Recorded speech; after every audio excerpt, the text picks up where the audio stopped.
Bienvenidos a nuestro canal. Hoy abordaremos uno de los eventos más trágicos y escalofriantes de la historia: el asesinato de Jonestown, donde una secta llevó a cabo un suicidio masivo. Acompáñanos mientras exploramos los antecedentes, las circunstancias y las lecciones que se pueden aprender de esta devastadora historia. ¡Comencemos! El 18 de noviembre de 1978, un evento sin precedentes en la historia de las sectas sacudió al mundo. El asesinato de Jonestown y el suicidio masivo de más de 900 personas, miembros de la secta Templo del Pueblo, liderada por el carismático y perturbado Jim Jones. Esta tragedia, que se desarrolló en lo profundo de la selva de Guyana, no solo dejó una cicatriz imborrable en la memoria colectiva, sino que también planteó preguntas incómodas sobre el poder de la persuasión, la manipulación psicológica y la búsqueda desesperada de utopías que terminan en pesadillas. Para comprender la magnitud de lo ocurrido en Jonestown, es fundamental retroceder en el tiempo y examinar los orígenes de Jim Jones y la secta que fundó. Nacido en 1931 en Indiana, Jones era un hombre con un pasado complejo y una ambición desmedida. Desde joven, mostró un interés particular en la religión y la política, mezclando fervor evangelista con ideales socialistas. En la década de 1950, fundó el Templo del Pueblo, una congregación que inicialmente se presentaba como una iglesia cristiana interracial dedicada a la justicia social y la ayuda a los desfavorecidos.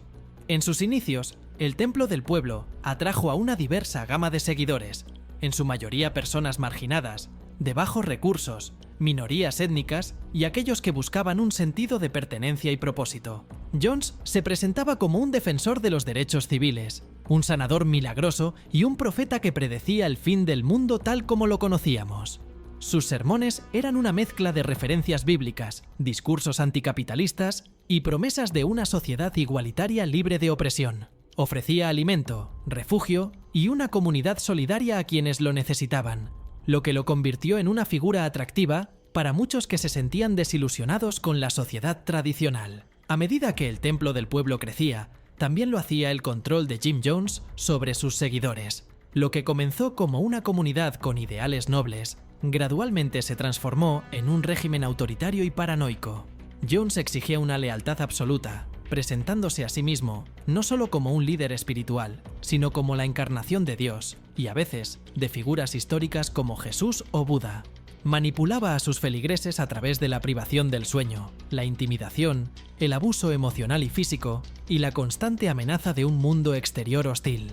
Las sesiones de autocrítica se convirtieron en una práctica habitual dentro del Templo del Pueblo, donde los miembros eran forzados a confesar sus pecados y errores frente a sus compañeros, lo que resultaba en humillaciones públicas desgastantes. Este ambiente de control extremo se complementaba con castigos físicos severos, como palizas y el uso del cuarto de la reflexión, un espacio de confinamiento solitario destinado a aislar a aquellos que desobedecían las reglas del grupo.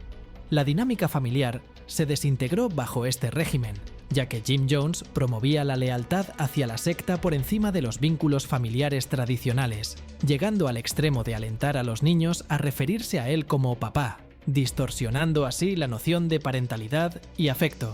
Simultáneamente, la riqueza del Templo del Pueblo creció de manera exponencial. Jones logró persuadir a sus seguidores para que entregaran sus bienes y propiedades al grupo, argumentando que era una forma de alcanzar un ideal comunal. Este dinero no solo alimentó las operaciones diarias de la secta, sino que también financió el estilo de vida cada vez más lujoso y extravagante de Jones, quien disfrutaba de privilegios que contrastaban drásticamente con las condiciones de vida de muchos de sus seguidores. A mediados de la década de 1960, las crecientes denuncias sobre abusos y las investigaciones periodísticas comenzaron a ejercer una presión significativa sobre el Templo del Pueblo en Estados Unidos. Ante esta amenaza, y cada vez más atrapado en su paranoia, Jones llegó a la conclusión de que el gobierno estaba conspirando en su contra. Para escapar de lo que percibía como una inminente persecución, decidió trasladar a su congregación a un lugar donde pudieran vivir su utopía socialista, sin interferencias externas. El destino elegido fue un remoto asentamiento en la densa selva de Guyana, al que Jones bautizó como Jonestown, un nombre que pronto se asociaría con una tragedia inimaginable.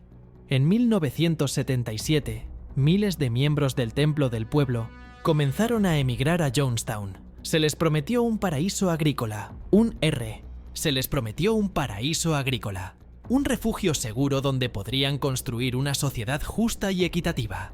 Sin embargo, la realidad de Jonestown era muy diferente de la visión idílica que Jones había pintado. La vida en la comuna era extremadamente dura. Los miembros trabajaban largas horas bajo el sol abrasador, con una dieta limitada y condiciones de vida precarias. La infraestructura era rudimentaria y las enfermedades tropicales eran comunes. El control de Jones se volvió aún más absoluto en Jonestown. Las comunicaciones con el exterior estaban estrictamente controladas y los disidentes eran castigados severamente. Se realizaban ejercicios de suicidio con regularidad, donde Jones simulaba escenarios de ataque externo y pedía a sus seguidores que bebieran un veneno para probar su lealtad, lo que servía para desensibilizarlos ante la idea de la muerte y el suicidio. La paranoia de Jones se intensificó, y con ella, su abuso de drogas y su comportamiento errático. Las preocupaciones sobre el bienestar de los miembros en Jonestown crecieron en Estados Unidos, especialmente entre los familiares de los seguidores que habían expresado su preocupación por la seguridad de sus seres queridos. Estas inquietudes llegaron a oídos del congresista estadounidense Leo Ryan, un político de California conocido por su compromiso con los derechos humanos. Ryan decidió emprender una misión de investigación a Jonestown para verificar las denuncias de abuso y retención forzada. Si estás encontrando interesante la historia del asesinato de Jonestown, dale un like y compártelo. Tu apoyo es fundamental para que sigamos creando contenido impactante. Ahora, continuemos explorando los detalles de esta trágica secta. El 17 de noviembre de 1978, el congresista Ryan, acompañado por un equipo de periodistas y algunos familiares preocupados, llegó a Jonestown. Inicialmente, Jones los recibió con una fachada de hospitalidad, presentando la comuna como un lugar feliz y productivo. Sin embargo, durante la visita, varios miembros se acercaron sigilosamente a Ryan y su equipo, pidiendo ser rescatados y revelando la verdad sobre las condiciones de vida y los abusos. El 18 de noviembre, Ryan y su equipo se preparaban para partir, llevando consigo a un grupo de desertores del Templo del Pueblo. Mientras se dirigían a la pista de aterrizaje de Port Kaituma, fueron emboscados por hombres armados del Templo del Pueblo. El congresista Leo Ryan fue asesinado a tiros junto con 3 periodistas, Don Harris de NBC News, Bob Brown de NBC News y Greg Robinson del San Francisco Examiner, y un desertor de la secta, Patricia Parks. El ataque fue un punto de no retorno. La noticia del asesinato del congresista Ryan y su equipo llegó a Jonestown como una sentencia de muerte para Jim Jones. Él sabía que sus acciones tendrían consecuencias inevitables y que el fin de su paraíso estaba cerca.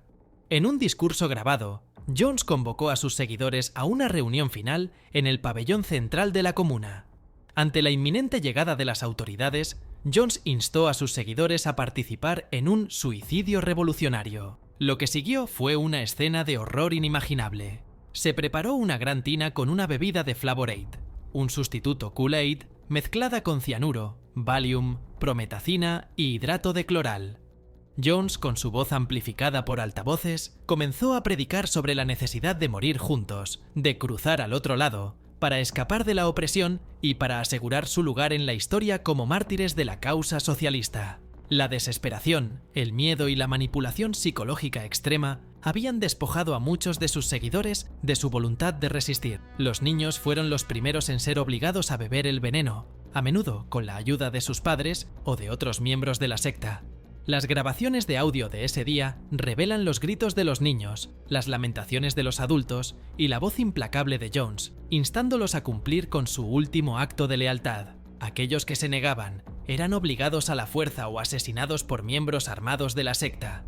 A medida que el veneno hacía efecto, los cuerpos de hombres, mujeres y niños caían al suelo en una macabra escena de muerte colectiva.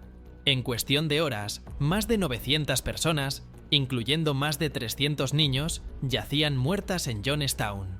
Jim Jones fue encontrado muerto de un disparo en la cabeza, aunque se discute si fue un suicidio o si fue asesinado.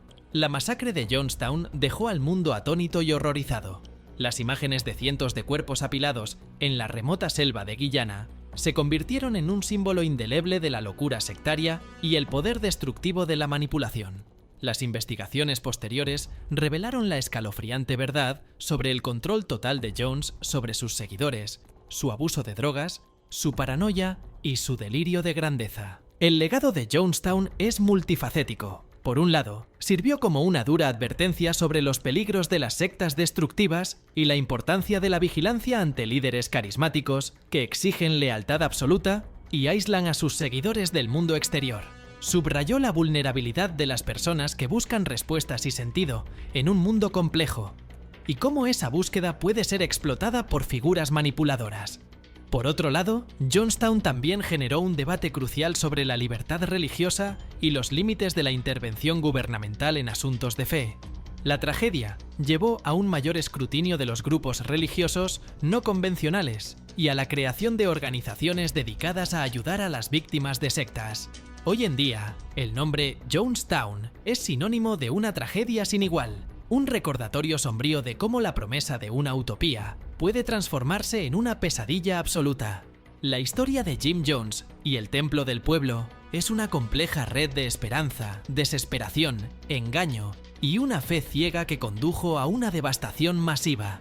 Jonestown sigue siendo un caso de estudio crucial en la psicología de masas, la sociología de las sectas y la importancia de la conciencia crítica y la capacidad de cuestionar la autoridad, incluso cuando se presenta como la encarnación de la bondad o la verdad. La memoria de las víctimas de Jonestown perdura como una advertencia para que nunca se repitan los horrores de aquella fatídica tarde en la selva de Guyana. Hemos llegado al final de nuestro video. Si este relato sobre el asesinato de Jonestown te ha impactado, no olvides darle like y suscribirte para más contenido sobre eventos históricos. Comparte tus reflexiones en los comentarios y nos vemos en el próximo video. Gracias por acompañarnos.